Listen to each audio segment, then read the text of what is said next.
Hello दोस्तों, आज हम डिस्कस करेंगे question number 55 of cash flow statement. तो क्वेश्चन है from the following balance sheet and information of Sun Limited prepare cash flow statement. Cash flow statement बनाना है अपने को सन लिमिटेड के लिए, किससे? बैलेंस शीट से और इन्फॉर्मेशन। सो गिवन है particulars, note number, closing balance of previous year, closing balance of current year. क्या क्या इन्फॉर्मेशन है बैलेंस शीट के अंदर दिया हुआ है? Equity and liability, share holders fund. Share holders fund में हमें दिया है share capital and reserve and surplus. Share capital के आगे अगर आप चेक करोगे तो यहाँ नोट नंबर 1 लिखा है, यानी कि इन दोनों के अंदर अगर कोई चेंजेस होते हैं तो उसकी डिटेल हमें कहाँ मिलेगी? नोट्स नंबर 1 में। तो चलिए नोट्स नंबर 1 चेक कर लेते हैं क्या लिखा है वहाँ पर। Notes number 1, share capital. Share capital में प्रीवियस ईयर का जो क्लोजिंग बैलेंस है इक्विटी शेयर कैपिटल का, वो कितना है? 3 लाख, और करंट ईयर का क्लोजिंग बैलेंस 5 लाख, यानी कि कहीं ना कहीं हमने 2 लाख के इक्विटी शेयर इशू किए हैं। राइट, इशू किए होंगे तो हमारे पास क्या आएगा? हमारे पास आएगा कैश, कितने का? 2 लाख। तो ये कौन सी एक्टिविटी हो जाएगी हमारी? ये हो जाएगी फाइनेंसिंग एक्टिविटीज। 2 लाख से हम इसको प्लस कर देंगे। अगला हमें क्या दिया हुआ है? 10% प्रेफरेंस शेयर कैपिटल। ये क्या हुआ है? 3 लाख से 2 लाख हो गया, यानी कि हमने 1 लाख का रिडीम कर दिया है। और जब हम 1 लाख का प्रेफरेंस शेयर्स रिडीम करते हैं तो ये हमारी कौन सी एक्टिविटी हो जाएगी? ये भी फाइनेंसिंग एक्टिविटीज हो जाएगी, जिसमें हम 1 लाख माइनस करेंगे फाइनेंसिंग एक्टिविटीज। आगे बढ़ते हैं, आगे क्या दिया हुआ है देख लेते हैं। रिजर्व्स एंड सरप्लस, इसके आगे भी नोट्स नंबर दिया हुआ है, इसका बैलेंस यहाँ से यहाँ हो गया है। इसको चेक कर लेते हैं इसके अंदर क्या चेंजेस हुए हैं डिटेल में। Notes number 2, reserves and surplus. Securities premium. Securities premium previous year में 0 था, इस साल 10,000 है। इसका मतलब हमने जो यहाँ पर 2 लाख का इक्विटी शेयर इशू किया होगा वो प्रीमियम पे क्या होगा, जिसकी वजह से 10,000 हमारे पास प्रीमियम बैलेंस आ रहा है। ये क्या होगी? ये अपनी फाइनेंसिंग एक्टिविटीज होगी, जो प्लस हो जाएगी कितने से? 10,000 से। अगला क्या दिया हुआ है? Balance in statement of profit and loss. ये क्या है? 2 लाख से 4 लाख हो गया, यानी कि अगर हम 4 लाख में से 2 लाख घटाएं तो हमारा जो प्रॉफिट आ रहा है वो कितना आ रहा है? 2 लाख का आ रहा है। तो इसको हम कहाँ लेके जाएंगे? इसको हम लेके जाएंगे net profit before tax and extra ordinary items. इस प्रॉफिट का यूज़ करके हम क्या करेंगे? Net profit before tax and extra ordinary item निकालेंगे। और जब हम net profit before tax and extra ordinary items निकालते हैं तो उसमें हमें क्या करना होता है? जितने भी हमने डिविडेंड पे किए हैं वो सब ऐड बैक करने होते हैं। जितने भी हमने ट्रांसफ़र किए हैं रिजर्व के अंदर वो सब ऐड बैक करने होते हैं। जितना भी हमने इसमें टैक्स पे किया है वो भी ऐड बैक करना होता है। क्यों? क्योंकि ये हमारा क्या निकलता है? नेट प्रॉफिट बिफोर टैक्स, यानी कि टैक्स से पहले। तो टैक्स इसमें अल्टीमेटली हमें ऐड बैक करना होता है। और एक्स्ट्रा ऑर्डिनरी आइटम, अगर कोई भी आपका क्या है, इश्यूएंस ऑफ लॉस है, लाइक आपका कोई डैमेज हो गया जिसकी वजह से आपको लॉस हुआ है, मान लो 1 लाख का, तो ये हमारा क्या है? रेगुलर ना होने की वजह से इसको हम कहाँ कंसिडर करते हैं? इसको हम कंसिडर करते हैं एक्स्ट्रा ऑर्डिनरी आइटम में। तो जैसे ही हम एनपीबीटी एंड ईओआई निकालेंगे तो उसके अंदर हम इनको क्या करेंगे? एक्स्ट्रा ऑर्डिनरी आइटम्स को ऐड बैक कर लेंगे। ठीक है, तो ये 2 लाख का है, ये कहाँ जाएगा? ये जाएगा net profit before tax and extra ordinary items में। क्या हो जाएगा? प्लस हो जाएगा, या आप कह लो शुरुआती हमारी यहाँ से होगी। ठीक है, आगे बढ़ते हैं।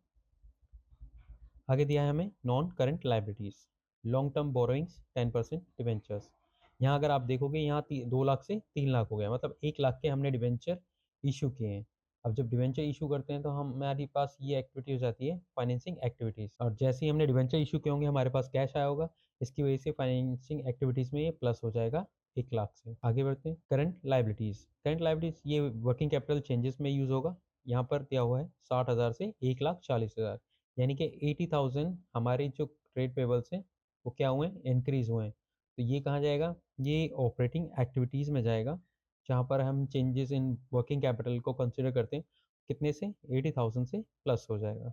ओके, या आप इसको करंट एसेट्स भी बोल सकते, करंट लायबिलिटीज़ बोल सकते हो कि करंट लायबिलिटीज़ प्लस हो जाएगा 80,000 से।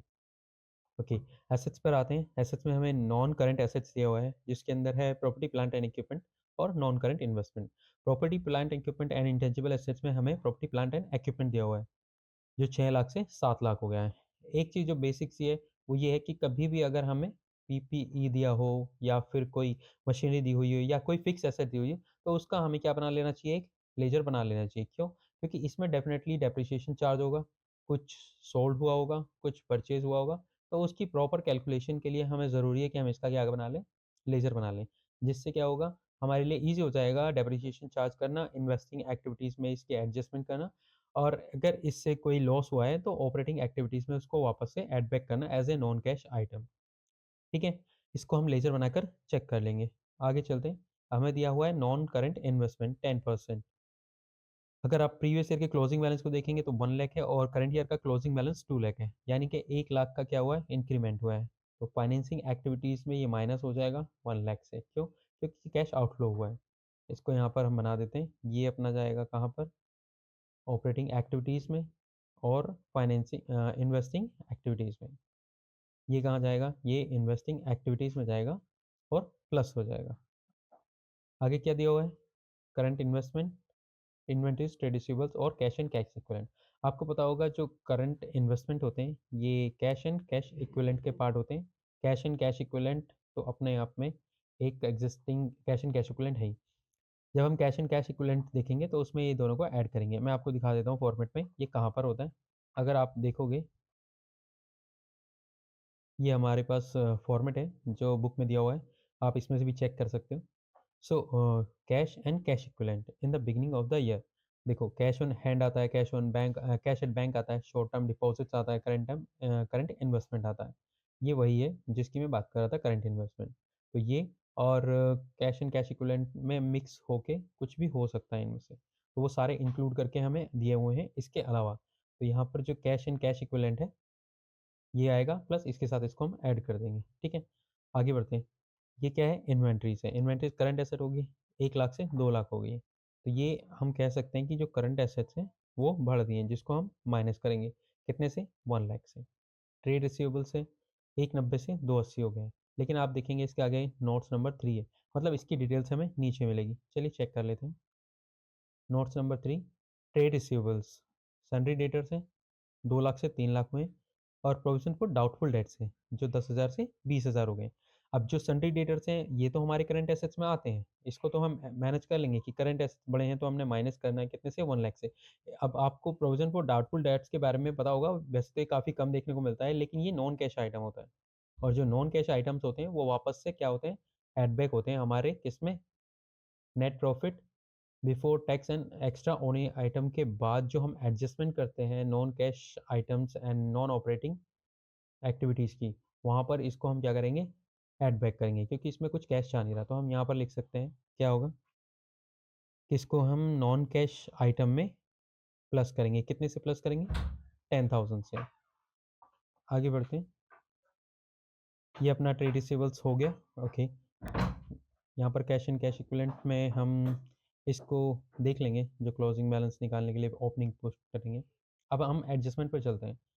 एडजस्टमेंट दी हुई है, you are inform that during the year propose dividend, equity share capital का क्लोजिंग ईयर का प्रपोज डिविडेंड दिया हुआ है, और closing year of previous year का भी हमें प्रपोज डिविडेंड गिवन है।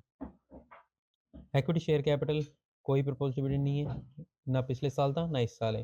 प्रेफरेंस शेयर कैपिटल 10% है और पिछले साल भी 10% था। अगर आप देखेंगे तो इक्विटी शेयर कैपिटल में जो हम कंसीडर करते हैं वो किसे कंसीडर करते हैं, वो करते हैं प्रीवियस ईयर का जो प्रपोज डिविडेंड है उसे करंट ईयर में हम उसको ऐड बैक करते हैं, और फिर फाइनेंसिंग एक्टिविटीज़ में उसको माइनस करते हैं। लेकिन यहाँ पर क्या है, प्रेफरेंस शेयर कैपिटल है, ये सेम ईयर में पे हो जाता है और डिक्लेयर हो जाता है। तो यहाँ पर हम क्या करेंगे, फाइनेंसिंग एक्टिविटीज़ के अंदर इसको पे करेंगे। प्रेफरेंस शेयर कैपिटल हम डिविडेंड पे करेंगे, तो ये हो जाएगी हमारी फाइनेंसिंग एक्टिविटीज़ माइनस 10% पे करेंगे, जो भी हमारे पास at the time of payment हमारे पास जो भी शेयर कैपिटल होगी उसके अकॉर्डिंग हम, प्रेफरेंस शेयर कैपिटल के अकॉर्डिंग हम जो भी डिविडेंड होगा वो पे कर देंगे। ये फाइनेंसिंग एक्टिविटीज़ अपने आप हो जाएगी। ठीक है, आगे बढ़ते हैं। अ machine with the book value of 90,000 was sold for rupees 50,000। यहाँ पर जो मशीन है वो कितने की थी, 90K की। कितने में बेची, 50K में। कितने का लॉस हुआ हमें, 40K का। ये क्या है, लॉस है। इसको हम कहाँ ले जाएंगे, इसको हम ले जाएंगे नॉन कैश आइटम में, ऑपरेटिंग एक्टिविटीज़ में। क्या करेंगे, इसको ऐड बैक करेंगे। क्यों, क्योंकि इसमें 40,000 का जो लॉस है हमारा वो हमें वापस से ऐड बैक करना है। ठीक है, मेक सेंस। ओके, आगे बढ़ते हैं। अगला दिया हुआ है depreciation charge during the year. Depreciation कितने का चार्ज किया है, 60,000 का। ठीक है, तो ये 60,000 कहाँ जाएगा, जो हम प्रॉपर्टी प्लांट एंड इक्विपमेंट का लेजर बनाएंगे उसके अंदर हम इसको ले जाएंगे। नेक्स्ट है डिवेंचर्स वर इशूड ऑन 1 अप्रैल 2024, यानी कि इस साल के बिगिनिंग में ही डिवेंचर को इशू कर दिया गया था। अगर हम डिवेंचर को देखें यहाँ पर, तो कितने के हैं डिवेंचर्स हैं हमारे पास? ओके, 10% डिवेंचर हैं 3 लाख के। ये जो 1 लाख इंक्रीज़ हुआ ये कब हुआ है? ये कब हुआ है? 1 अप्रैल 24 को। यानी कि जैसे ही आपका साल शुरू हुआ 1 अप्रैल 24 से और ख़त्म हुआ 31 मार्च 25 को, तो यहाँ पर ही आपने डिवेंचर क्या कर दिए? इश्यू कर दिए। तो जो आपको इंटरेस्ट देना पड़ेगा वो पूरे होल ईयर का देना पड़ेगा, किस पे? इस अमाउंट पे जो यहाँ पर है। तो हम यहाँ पर लिख सकते हैं कि जो 10% डिवेंचर है वो कितना बनेगा? At the rate 30,000। कैसे? 3 लाख का 10% निकालेंगे 30,000 आ जाएगा। इसको हम क्या करेंगे? इसको हम ऑपरेटिंग एक्टिविटीज़ में ले जाकर प्लस भी करेंगे। क्यों? क्योंकि ये ऑपरेटिंग एक्टिविटीज़ का पार्ट नहीं है, ये नॉन ऑपरेटिंग एक्टिविटीज़ का पार्ट है। तो इसको हम फाइनेंसिंग एक्टिविटीज़ में माइनस करेंगे, किसको? यहाँ पर इंटरेस्ट को, और ऑपरेटिंग एक्टिविटीज़ में प्लस करेंगे। क्लियर है? ओके, अगली एडजस्टमेंट देखते हैं। Investment were purchase on 31 March 2025। Investment की बात करें, कब परचेज़ किए? 31 मार्च 25 को, यानी कि क्लोजिंग पीरियड में लास्ट डे को परचेज़ किए। अगर आप देखोगे यहाँ पर क्या है? नॉन करेंट इन्वेस्टमेंट 1 लाख से क्या हुई है? 2 लाख हुई है। यानी कि हमने 1 लाख की इन्वेस्टमेंट परचेज़ की है। अगर हम इसको ओपनिंग बैलेंस शीट पे करते हैं 1 अप्रैल 24 को करते, तो यहाँ आ जाता। इसके बाद पूरे साल का हमें क्या मिलता? इनकम होती है हमारी, या फिर आप कह सकते हो रिटर्न मिलती है एट द रेट ऑफ 10%। कितने अमाउंट पे? पूरे 2 लाख पे। लेकिन ये जो 1 लाख इंक्रीज़ हुआ है वो हुआ है 31 मार्च 2025 को। इसका मतलब इसके ऊपर जो हमें इंटरेस्ट मिलेगा वो सिर्फ 1 लाख पे मिलेगा, और बाकी 1 लाख हमने लास्ट डेट को दिया है, तो इस पे कोई भी हमारी इनकम नहीं होगी। तो हम कह सकते हैं इन्वेस्टिंग एक्टिविटीज़ में ये कितना जाएगा? 10,000 जाएगा, और इसको हम ऑपरेटिंग एक्टिविटीज़ में माइनस भी करेंगे 10,000 को। क्यों? क्योंकि ये जो इनकम है ये नॉन ऑपरेटिंग इनकम है। ये ऑपरेटिंग में हमने ऐड की होगी जब हमने प्रॉफिट एंड लॉस प्रिपेयर किया होगा, जिसको हमें अब वापस माइनस करना पड़ेगा। अगली एडजस्टमेंट देखते हैं। आगे दिया हुआ है, preference shares were redeemed on 31 December 2024। Preference shares को 31 दिसंबर को रिडीम कर दिया गया। चलिए इसकी एक बार समझ लेते हैं क्या मतलब है। ये हमें 31 मार्च 2024 का बैलेंस दिया हुआ है। ये हमारा 31 मार्च 2025 डेट है। ये बता रहे हैं कि यहाँ पर अगर आप देखोगे 31 मार्च को जो हमारे पास क्या है? प्रेफरेंस शेयर्स हैं। ये कितने हैं? ये हमने रिडीम किया है, एक बार ऊपर देख लेते हैं कितने हैं। ओके, सो शेयर कैपिटल में नोट्स टू अकाउंट्स में प्रेफरेंस शेयर्स दिए हुए हैं। ये हमारे पास लास्ट में 3 लाख है, और जो current closing balance of current year है उसमें 2 लैक्स है। यानी कि यहाँ पर हमारे पास 3 लैक्स हैं, यहाँ पर हमारे पास 2 लैक्स हैं। तो अब जो हमें डिविडेंड पे करना है प्रेफरेंस शेयर्स पर, कब पे करना है? 31 दिसंबर को। क्वेश्चन ये है क्या हम 3 लाख पे दें या 2 लाख पे दें? तो इसके लिए हमें ऑलरेडी क्वेश्चंस में आई थिंक गिवन है, investment were purchase 31 preference shares for redeem. Preference shares redeem किए गए थे 31 दिसंबर 2024 को। ओके, ओके, और यहाँ पर हमने इनको जो डिबेंचर है वो पे कब किया? Interest 31, okay, preference shares redeemed 31 दिसंबर 2024 को। ओके, इसका मतलब है कि जो हमने रिडीम किए हैं, कितने रिडीम किए? 1 लाख। वो कब रिडीम किए? वो किए हमने 31 दिसंबर 24 को यहाँ पर। लेकिन जब भी हम डिविडेंड पे करते हैं वो किस डेट का पे करते हैं? वो पे करते हैं हम 1 अप्रैल 2024, जो भी बैलेंस हमारा ओपनिंग डे को होता है। तो यहाँ पर था ये 3 लाख। तो अगर हमने यहाँ पर भी इसको पे किया है तो यानी कि ओपनिंग बैलेंस तो हमारा 3 लाख है ना। तो हम जो डिवेंचर पे जो हम इन्वेस्टमेंट पे जो हम प्रेफरेंस शेयर्स पे डिविडेंड पे करेंगे 10% का, वो पूरे 3 लाख पर करेंगे, जो कितना हो जाएगा? 30,000। इस 30,000 को हम 2 जगह लेके जाएँगे। एक लेके जाएँगे ऑपरेटिंग एक्टिविटीज़ में, ऐड बैक करेंगे, और दूसरा लेके जाएँगे फाइनेंसिंग एक्टिविटीज़ में, जहाँ पर इसको हम माइनस करेंगे। ठीक है? क्लियर है? ओके। सो आगे है, एक interim dividend of 15% was paid on equity shares on 31 दिसंबर 24। यहाँ पर भी हमें क्या किया गया है? एक इंटरिम डिविडेंड पे किया गया है। इंटरिम डिविडेंड का भी सेम है। ये हमें 31 मार्च 24 दिया हुआ है। ये 31 मार्च 25 दिया हुआ है। अगर हम इक्विटी शेयर्स का बैलेंस देखें तो 31 मार्च को 3 लाख है और 25 को 4 लाख है। तो ये अपना 3 लाख हो गया, 5 लैक्स हो गया। 31 दिसंबर 24 को हमने इन टाइम डिविडेंड पे किया है, डिविडेंड पेड। तो क्वेश्चन ये है कि हमें किस पर डिविडेंड पे करना है, 3 लाख पे या 5 लाख पे। और अगर 5 लाख पे करना है तो यहाँ पर कितना बैलेंस था। एक्चुअली इन टाइम डिविडेंड हम पे करते हैं जिस दिन भी हम इसको चेक कर रहे हैं, और चेक कर रहे हैं हम 31 दिसंबर को। तो यहाँ पर हम 31 दिसंबर को अगर देखें तो हमारे पास कितना अमाउंट है 31 दिसंबर को। यहाँ पर देखिए, fresh equity share were issued at A premium of 5% 31 मार्च। जो इक्विटी शेयर्स ये 5 लाख हुए हैं, ये कब हुए हैं, 31 दिसंबर मार्च 2025 को। यानी कि हमने जो इशू किए हैं वो यहाँ किए हैं 3+2, मतलब 31 दिसंबर को हमारे पास जो डिविडेंड की वैल्यू थी, सॉरी, जो हमारे पास इक्विटी शेयर कैपिटल थी वो 3 लैक्स की थी। तो हमें इस पे पे करना है 3 लाख पे। कितने परसेंट से, 15% से, जो कितना हो जाएगा 45,000 हो जाएगा। अब ये डिविडेंड कहाँ जाएगा, ये ऑपरेटिंग एक्टिविटीज़ में एड बैक हो जाएगा और फाइनेंसिंग एक्टिविटीज़ में माइनस हो जाएगा। तो इसकी दो ट्रीटमेंट होंगी। ठीक है, क्लियर है, सारी एडजस्टमेंट अपनी हो गई। चलिए अब इसको क्वेश्चन को सॉल्व कर लेते हैं। Okay, so let's go. सबसे पहले हम मशीनरी अकाउंट बनाएंगे जब शुरू करेंगे, लेकिन उससे पहले हम क्या निकालते हैं, उससे पहले हम निकाल लेते हैं net profit before tax and extra ordinary item. ये कैसे निकालते हैं, हम सरप्लस लेंगे, सरप्लस बैलेंस लेंगे in statement of profit and loss, जो कितना है 2 लाख और 4 लाख। तो 4 लाख में से 2 लाख घटाएंगे, कितना हो जाएगा 4 लाख माइनस 2 लाख, 2 लैक्स। ये हमारा क्या आ गया, balance in statement of profit and loss आ गया। उसके बाद हमने जो डिविडेंड पे किए हैं, कितने पे किए, इन टाइम डिविडेंड पे किया हमने 15% 45,000, और यहाँ पर प्रेफरेंस शेयर्स डिविडेंड भी हमने पे किया था। वो कितना पे किया था हमने, 3 लाख, ये रहा, 30,000 का हमने प्रेफरेंस शेयर्स डिविडेंड पे किया था। कैसे पे किया था, ये जो बैलेंस है हमारा 3 लाख का, ये यहाँ 31 दिसंबर को कम होता है। तो यानी कि ये 1 अप्रैल को 24 को ये बैलेंस अवेलेबल था, तो इसके बेसिस पे हमने इसको ओपनिंग बैलेंस पे पे कर दिया।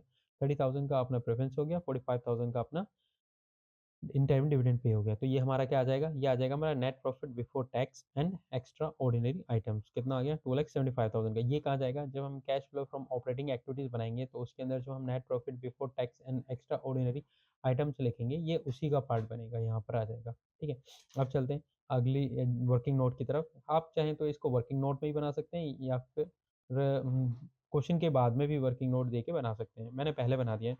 Okay, so let's start this. Okay, ये हमारा ओके।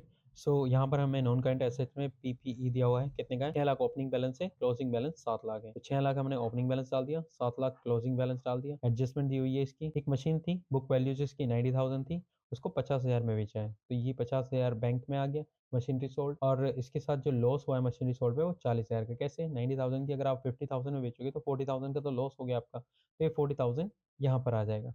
इसके अगली एडजस्टमेंट में दिया है depreciation charge during the year, मतलब कि पूरी पीपीई पर हमने कितना डेप्रिसिएशन चार्ज किया है, इसका मतलब वो होता है, ये 60,000 है, सिंपल 60,000 हमने यहाँ डाल देना है। अब इसको टोटल करेंगे तो 60 40 1,50,000 एंड क्लोजिंग बैलेंस अपना 7 लाख है, तो 8,50,000 आ जाएगा। यहाँ पर हमें दिया हुआ है सिर्फ 6 लाख। तो इसमें जो डिफरेंस आएगा वो क्या आ जाएगा, वो आ जाएगा बैंक, कितने का, 2,50,000 का। यानी कि ये कहाँ कहाँ जाएगा, ये जाएगा हमारा इन्वेस्टिंग एक्टिविटीज़ में, प्लस हो जाएगा अमाउंट रिसीव, ये इन्वेस्टिंग एक्टिविटीज़ में माइनस हो जाएगा। ये लॉस ऑन मशीनरी सोल्ड है, तो ये हमारा ऑपरेटिंग एक्टिविटीज़ में क्या हो जाएगा, एड बैक हो जाएगा। ये डेप्रिसिएशन है, ये नॉन कैश आइटम्स है, ये भी हमारा क्या हो जाएगा, एड बैक हो जाएगा ऑपरेटिंग एक्टिविटीज़ में। ठीक है, क्लियर है, ठीक है, हो गया। आप चलते हैं अपना मेन कैश फ्लो स्टेटमेंट की तरफ। ओके, सो हम बनाएंगे cash flow statement for the year ended 31 मार्च 2025। अपना net profit for the year before tax and extra ordinary item 2,75,000 आएगा, जो अभी हमने यहाँ पर निकाला है। उसके बाद अपन क्या करेंगे, एडजस्टमेंट करेंगे नॉन कैश आइटम्स की, और उसके बाद नॉन ऑपरेटिंग एक्सपेंसेस की। ये जो नॉन कैश आइटम्स हैं, ये मैं आपको दिखा देता हूँ कैसे होते हैं। यहाँ पर हमारे पास नॉन कैश आइटम दिए हुए हैं। हम्म, ये अगर आप देखोगे कैश फ्लो स्टेटमेंट का हमारे पास पूरा फॉर्मेट है जो हमारी बुक में दिया हुआ है। सो ये अपना नॉन कैश आइटम्स और नॉन ऑपरेटिंग आइटम्स का हेडर है। यहाँ पर नॉन कैश आइटम्स में डेप्रिसिएशन आ जाता है, गुडविल आ जाता है, पेटेंट्स आ जाता है, ट्रेडमार्क अमोर्टाइज आ जाता है, इंटरेस्ट ऑन बैंक ये अपना नॉन ऑपरेटिंग आइटम्स हो जाता है। क्यों? क्योंकि ये इंटरेस्ट जो बैंक ओवरड्राफ्ट पे ये अपनी फाइनेंसिंग एक्टिविटीज़ होती है। कैश क्रेडिट फाइनेंसिंग एक्टिविटीज़ होती है। Interest on borrowing short term और long term loan and debenture ये भी अपनी फाइनेंसिंग एक्टिविटीज़ होती है। अंडरराइटिंग कमीशन अगर हम कोई भी शेयर इश्यू करते हैं, ठीक है? और या फिर हम कोई भी डिबेंचर इश्यू करते हैं तो हमें किसी एजेंट से सर्विस लेनी पड़ती है जिसको हम कुछ percentage of total paid up capital कह लो जो इक्विटी शेयर की है या फिर जो टोटल वैल्यू हम कलेक्ट करेंगे उसका कुछ परसेंटेज दे दें इश्यू एक्सपेंस के रूप में, वो भी हमारी क्या होती है फाइनेंसिंग एक्टिविटीज़ होती है। क्यों? क्योंकि हम फंड कलेक्ट करने के लिए पे कर रहे हैं। Loss on sale of fix asset ये भी हमारा नॉन कैश आइटम होता है क्योंकि इसमें कैश तो कुछ जाता नहीं है। Premium on redemption of preference shares अगर प्रेफरेंस शेयर्स रिडीम कर रहे हैं प्रीमियम पे तो भी ये हमारा क्या होता है फाइनेंसिंग एक्टिविटीज़ होता है, बट यहाँ पर हम माइनस करते हैं तो उसको एड बैक करना पड़ता है। Increase in provision for doubtful debts जैसे कि हमारे पास क्वेश्चन में भी दिया हुआ है प्रोविजन फॉर डाउटफुल डेट्स, इसको भी हमने कहाँ लिया है? इसको भी हमने एनसीआई में लिया है, नॉन कैश आइटम्स में। ठीक है, क्लियर है? अब इसको सॉल्व करते हैं। अपना डेप्रिसिएशन ऑन कितना दे रखा है? 60,000 दे रखा है, ये हमने यहाँ डाल दिया। Loss on sale of machinery हमारा 40,000 हुआ था, ये रहा। यहाँ पर हमने इसको 40,000 ले लिया। प्रोविजन फॉर डाउटफुल डेट्स जो हमारा प्रोविजन है नोट्स 3 के अंदर कितना था? 10,000 था ओपनिंग और अब कितना हो गया? 20,000, यानी कि नॉन कैश आइटम को हम एड बैक कर रहे हैं 10,000 को। यहाँ पर हमने 10,000 एड बैक कर दिया। Interest on debenture, interest on debenture हमने निकाला था कि किस डेट को हम पे करेंगे, ये 3 लाख का था। यहाँ पर ओपनिंग बैलेंस पे आप कह सकते हो और यहाँ पर हमने रिडीम किया है, ठीक है। Interest on debenture I think दूसरा था, राइट? ओके, सो 3 लाख था, ये 1 अप्रैल 24 को ही हमने इशू कर दिया था यहाँ पर ये हमने इशू किया था डिबेंचर, तो यहाँ पर 3 लाख का 10% 30,000 हमने यहाँ पर क्या कर लिया? ऐड बैक कर लिया। ये कहाँ जाएगा? ये फाइनेंसिंग एक्टिविटी में जाकर माइनस होगा। अगला है इंटरेस्ट ऑन इन्वेस्टमेंट, जो हमने इन्वेस्टमेंट की थी, कितनी की थी यहाँ पर? इन्वेस्टमेंट अगर आप देखोगे 10% की हमारे पास इन्वेस्टमेंट है। ये रही, हमने 1 लाख की थी, 2 लाख हो गई, लेकिन ये जो अमाउंट है ये हमने 31 मार्च 25 को की है, तो जो हमें इंटरेस्ट मिलेगा किस पे मिलेगा? सिर्फ 1 लाख पे मिलेगा क्योंकि ये ओपनिंग बैलेंस था। ये तो क्लोजिंग बैलेंस है, इसको तो एक दिन भी नहीं हुआ है अभी इन्वेस्ट किए हुए। सो हमें सिर्फ 1 लाख पे मिलेगा कितना? 10,000, तो इसको भी हम इन्वेस्टिंग एक्टिविटीज़ में ऐड करेंगे लेकिन ऑपरेटिंग से माइनस करेंगे, तो यहाँ पर हमने इसको माइनस किया। जब आप इसका टोटल करोगे 60 40 1 लाख 10,000 1 लाख 40,000 माइनस 10 1 लाख 30,000, सो टू फिर 75,000 हमारा एनपीटी था और 130 ये हो गया, तो हमारा टोटल जो ऑपरेटिंग प्रॉफिट आ जाएगा बिफोर एक्स्ट्रा ऑर्डिनरी आइटम और before working capital changes, total जो प्रॉफिट आएगा हमारा बिफोर वर्किंग कैपिटल चेंजेस वो कितना आ जाएगा? 4,05,000 आ जाएगा, 130 प्लस 275। अब हम इसमें एडजस्टमेंट कर लेते हैं किसकी? वर्किंग कैपिटल चेंजेस की, तो ये तो हमने निकाल लिया operating profit before working capital changes 4,05,000। अगर हम इसके अंदर एडजस्टमेंट करते हैं किसकी? चेंजेस इन वर्किंग कैपिटल की, तो पहले आएगा decrease in current assets and increase in current liabilities. दोबारा से देखते हैं, यहाँ पर ट्रेड पेबल्स था हमारा कितने से बढ़ा था? 80,000 से, तो 80,000 हम क्या करेंगे? इंक्लूड करेंगे। ये रहा इंक्रीज इन ट्रेड पेबल्स 80,000 और कोई भी एसेट्स डिक्रीज नहीं हुए, क्यों? क्योंकि यहाँ पर इन्वेस्टमेंट यहाँ पर भी ये इंक्रीज हुआ है, यहाँ भी ये इंक्रीज हुआ है, तो यहाँ पर सिर्फ एक ही फिगर आई है 80,000 की। उसके बाद अपना increase in current assets and decrease in current liabilities लेंगे। इंक्रीज इन इन्वेंट्रीज, हमारी इन्वेंट्रीज 1 लाख से बढ़ गई थी, ये हो गई करंट एसेट में, माइनस करेंगे 1 लाख, यहाँ पर हमने माइनस कर दिया। Increase in trade receivables, trade receivables भी हमारे कितने से बढ़े थे? 1 लाख से, क्योंकि इसको हमने कहाँ दे रखा है? नोट्स में दे रखा है। ये करंट एसेट्स हमारे 2 लाख से 3 लाख हो गए, तो 1 लाख हो गए, यहाँ पर 1 लाख माइनस कर दिए। सो 2 लाख माइनस के हो गए 80,000 प्लस का हो गया, तो नेगेटिव 1,20,000 आ गया। तो अगर हम operating profit before changes in working capital देखेंगे और ये चेंजेस इन वर्किंग कैपिटल देखेंगे तो हमारे पास नेट कितना आ जाएगा? 2,85,000 आ जाएगा, जो हमारा क्या है? कैश जनरेटेड फ्रॉम ऑपरेशन से। अगर हम कैश जनरेट फ्रॉम ऑपरेशन को देखें, इसके बाद हमें 2 एडजस्टमेंट करनी होती है। एक होती है इनकम टैक्स पेड और दूसरी होती है extra ordinary item. Income tax paid जो है हम इसमें से माइनस करते हैं, लेकिन सिर्फ नेट माइनस करते हैं। लाइक जो हमने प्रोविज़न बनाया और जो हमने नेट पे किया है या हमें कुछ रिफंड आया है, वो सब मिला-जुला के हम इसको क्या करते हैं? नेट अमाउंट को माइनस करते हैं, यहाँ पर आ जाएगा। और एक्स्ट्रा ऑर्डिनरी आइटम्स अगर हमने ऊपर कोई माइनस किया है, जैसे कोई हमें इंश्योरेंस क्लेम मिला है या फिर हमने कुछ प्लस किया है, जैसे कोई इंश्योरेंस लॉस था, इंश्योरेंस लॉस के लो या फिर एक्स्ट्रा ऑर्डिनरी लॉस था, तो वहाँ यहाँ पर वापस से माइनस हो जाएगा, ऊपर प्लस हो गए। तो ये काफ़ी बच्चे दोनों के दोनों एडजस्टमेंट भूल जाते हैं, इसीलिए मैंने यहाँ पर ऐड की। तो जैसे ही आप ऐड करोगे उसके बाद आपका क्या आ जाएगा? Cash flow from operating activities. Clear है? आगे चलते हैं cash flow from investing activities में। इन्वेस्टिंग मतलब आपको पता ही है, जो भी कैश फ्लो हमने इन्वेस्टिंग में किया है। सबसे पहले लेते हैं सेल ऑफ मशीनरी। हमने 50,000 की सेल की थी। कैसे? आपको मैं अकाउंट दिखा देता हूँ मशीनरी का एक बार। ये रहा। हमने डाला था कि इन्वेस्टिंग एक्टिविटीज़ में हम इसको प्लस करेंगे क्योंकि कैश फ्लो हुआ है 50,000 का और यहाँ पर कैश आउटफ्लो हुआ है 2,50,000 का। तो यहाँ पर हमने क्या कर दिया, cash flow from sale of machinery को ऐड कर दिया। उसके बाद इंटरेस्ट ऑन इन्वेस्टमेंट, हमने ऊपर यहाँ पर इंटरेस्ट जो है इन्वेस्टमेंट का माइनस किया है। राइट, क्यों? क्योंकि ये हमने उसमें ऐड कर लिया होगा प्रॉफिट एंड लॉस निकालते वक्त, लेकिन ये था किसका? Non operating item investing activities का। तो ये यहाँ पर वापस से हमने ऐड बैक कर दिया। हमने परचेज ऑफ पीपीई किए, वो कैसे हो? ये हमारा मशीनरी अकाउंट से आ गया 2,50,000, अभी मैंने आपको दिखाया 2,50,000 कैसे आया। उसके बाद परचेज ऑफ इन्वेस्टमेंट, हमने 1,00,000 की इन्वेस्टमेंट परचेज़ की थी। अगर आप यहाँ देखेंगे तो हमारे पास जो इन्वेस्टमेंट है वो कितने की है? 1,00,000 की 2,00,000 की हो गई। तो ये 1,00,000 की हमने इन्वेस्टमेंट परचेज़ की थी, तो ये कहाँ जाएगा? ये जाएगा इन्वेस्टिंग एक्टिविटीज़ में नेगेटिव में। अगर आप इसको टोटल करोगे 1,00,000 250,000 3,50,000 माइनस 50,000 3,00,000 माइनस 10,000 2,90,000, ये अपना आ जाएगा cash use in investing activities. तो अपना हो गया 3,00,000 50 माइनस 60 इक्वल टू 290। नेक्स्ट आता है अपना cash flow from financing activities. Financing activities में हम शुरू से चेक करते हैं क्या क्या है। शेयर कैपिटल है 6,00,000 से 7,00,000 हो गए। इसके नोट्स अकाउंट में हमें पता चला था कि हमने 2,00,000 की शेयर कैपिटल इशू की है। सो प्रोसीड्स मिली हमें इशू ऑफ इक्विटी शेयर से 2,00,000 मिले हैं। हमने प्रेफरेंस शेयर्स भी इशू किए थे, नहीं प्रेफरेंस शेयर्स रिडीम किए हमने।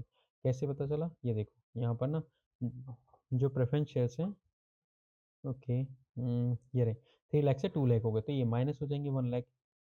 ये हमने यहाँ पर preference shares dividend paid, okay, ये रहा रिडम्पशन ऑफ प्रेफरेंस शेयर्स, ये 1,00,000 हमने माइनस किए थे। अगला है premium on issue of shares, जो 2,00,000 हमें इक्विटी शेयर से मिला है, उसके साथ 10,000 प्रीमियम भी मिला था। अगर आप यहाँ देखेंगे तो इसका ओपनिंग बैलेंस 0 था और अब हमारे पास 10,000 है। तो ये कैसे आया? ये प्रीमियम आया इन इक्विटी शेयर्स को इशू करने के बाद। आ गया अपने पास 10,000। ओके, उसके बाद हम देखेंगे कि हमने डिबेंचर इशू किए थे नॉन करंट लाइबिलिटीज़ में, 2,00,000 से 3,00,000 हो गए। ये 1,00,000 के हमने डिबेंचर इशू किए थे जो फाइनेंसिंग एक्टिविटीज़ में हमें मिलेगा। और proceed from issue of debentures को हम यहाँ पर ऐड करेंगे 1,00,000 से। तो ये हमारी सारी इनफ्लो हो गया। उसके बाद जो हमने डिविडेंड पे किया है प्रेफरेंस शेयर्स का, कितना किया? 30,000। ओके, तो हम 30,000 यहाँ पर पे कर देंगे। इन टाइम डिविडेंड पे किया है कितना? 3,00,000 पे 50% पे किया, 45,000 यहाँ माइनस कर देंगे। इंटरेस्ट ऑन डिवेंचर पे 3,00,000 के डिवेंचर थे, इंटरेस्ट 30,000 का हमने पे किया है। हमने अभी निकाला था, यहाँ पर डिवेंचर थे तो हमने यहाँ पर 3,00,000 थे, यहाँ पर भी 3,00,000 ही थे। तो हमने 3,00,000 डिवेंचर पे कितना परसेंट दिया? 10%। तो 3,00,000 का 10% 30,000 ये हमारा हो गया। रिडम्पशन ऑफ प्रेफरेंस शेयर्स हम ऑलरेडी देख चुके हैं 1,00,000। तो अगर आप इनको टोटल करोगे कितना हो जाएगा? 2,00,000 3,00,000 10,000 में से 1,00,000 30 40 70 30 2,00,000 5,000 3,00,000 10 में से अगर आप 2,00,000 5,000 करोगे तो कितना आ जाएगा आपके पास? 1,00,000 5,000 आ गया। ये अपना आ गया cash flow from operating activities, ये आ गया अपना cash flow from investing activities and this is cash use, ये अपना नेगेटिव में था तो ये कैश यूज़ में आ जाएगा। और ये cash flow from financing activities 1,05,000। तो अगर इसको नेट करोगे तो आपके पास जो बैलेंस आएगा वो आएगा 1,00,000 का। इसको हम कह सकते हैं कि ये नेट इंक्रीज़ है कैश इन कैश इक्विवलेंट में, क्योंकि ये पॉजिटिव फिगर है इसलिए ये नेट इंक्रीज़ माना जाएगा। उसके बाद हम ऐड करेंगे opening cash and cash equivalent को, जो कितना है हमारे पास? अगर आप देखेंगे यहाँ पर करंट इन्वेस्टमेंट 50,000 और कैश एंड कैश इक्विवेलेंट 20,000। तो 50 और 20 कितना हो जाएगा? 70,000। अब इसको net increase in cash and cash equivalent में ऐड करें तो हमारा क्लोजिंग से मैच होना चाहिए, यानी कि 90 80 1,70,000 होना चाहिए। तो देख लेते हैं यहाँ पर 1,00,000 हमारा नेट इंक्रीज है, 70,000 ये 1,70,000। इसका मतलब जो हमारा question closing cash and cash equivalent है वो मैच कर रहा है और हम कह सकते हैं कि ये दोनों को मिला के जो बैलेंस है वो वेरीफाई कर रहा है कि हमारा जो कैश फ्लो स्टेटमेंट है वो करेक्ट है। तो बच्चों आज के लिए इतना ही, अब मिलते हैं नेक्स्ट वीडियो में। And please don't forget to like and subscribe and share this, because आने वाले टाइम में मैं ऐसी वीडियो डालता रहूँगा। और let's do our best to score high marks in the exam. Okay बच्चों, थैंक यू, बाय बाय।